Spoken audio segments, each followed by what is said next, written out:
Il y a un auteur dont j'aimerais parler, mais j'arrive pas à en parler. Alors je vais essayer d'en parler en n'y arrivant pas. J'arrive pas parce que je l'aime tellement et ses livres me sont tellement compréhensibles, intelligibles, lumineux que je n'ai au fond rien à en dire. Il s'agit de Jean Grosjean. L'intégralité de son œuvre est publiée chez Gallimard. On peut de lui commencer par lire Le Messie, Jonas ou l'Ironie christique, qui est une splendide méditation sur l'évangile de Jean, un accompagnement de cet évangile. Je pourrais presque dire qu'il est comme le 6e évangile, puisqu'on s'accorde souvent à dire que Bach est le 5e évangéliste. Comment dire ça ? C'est en Inde, il y a eu un sage qui avait anticipé le jour de sa mort, c'est la moindre des choses quand on est sage. Et il avait préparé chez lui la robe blanche dont on devrait le revêtir, une fois qu'il serait mort, pour l'installer sur un bûcher.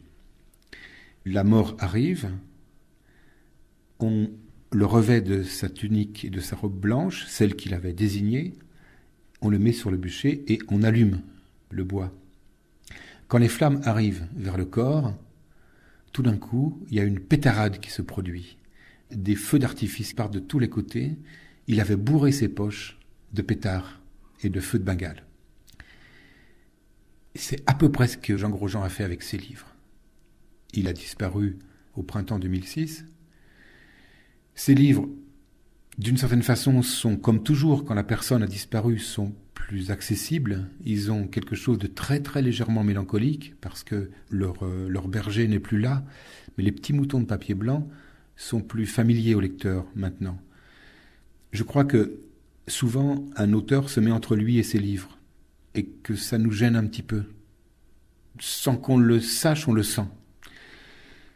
Mais on est maintenant devant ces livres. Moi, je suis en tout cas maintenant devant les livres de Jean Grosjean, comme devant cette tunique remplie de pétards. C'est un auteur qui a eu le génie de ne laisser aucun moment de sa pensée en repos. Toujours quand il affirme quelque chose, il affirme la chose presque contraire à côté. Et ça, c'est la plus grande sagesse, me semble-t-il. C'est une sagesse qu'on peut retrouver dans le Tao, qui est un livre qu'il aimait beaucoup, dont il disait d'ailleurs que c'était presque aussi beau que les évangiles, le Tao. Presque, parce que dans le Tao, il n'y a personne, alors que dans les évangiles, il y a quelqu'un. Et c'est quand même mieux quand il y a quelqu'un. Et Jean Grosjean, il est pour moi de la veine de l'auteur du Tao ou des auteurs des évangiles.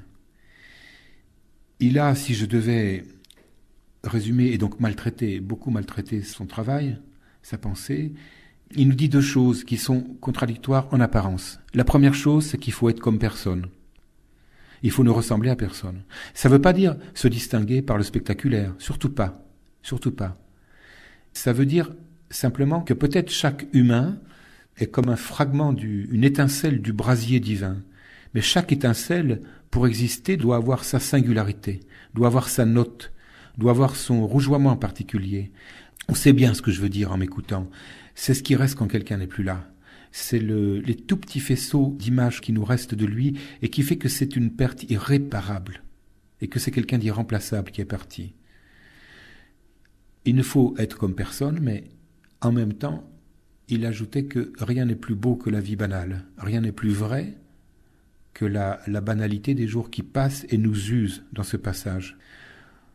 Il faudrait pouvoir tenir les deux choses en même temps. Il faudrait pouvoir tenir les deux choses en même temps. Je crois que c'est ce qu'il a su faire.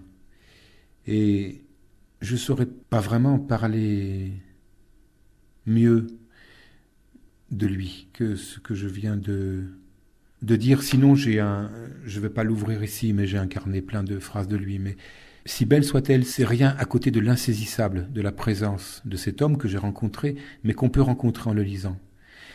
Ce qui est plus haut que les livres, ce sont les présences.